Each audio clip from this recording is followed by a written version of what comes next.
Hello তো everyone, আজ আমরা রমাদান নিয়ে কিছু কথা বলবো। ও এক নাম্বার হচ্ছে, আপনারা রমাদানে সবসময় ভালো কাজ করবেন। রমাদানে রোজা রাখতে হবে আপনাদের, কি 9-10 বাচ্চা 10টা রোজা রাখলেও সমস্যা নেই, কিন্তু বয়স বাড়লে 30টা দিন 30টা রোজা রাখা লাগে। আর হচ্ছে তোমরা সবাই কিন্তু রোজা রাখা লাগবে।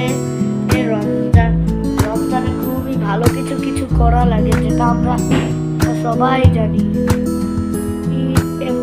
আবার অনেকেই আছে যেটা কেউ জানে না। এই রমজানের মধ্যে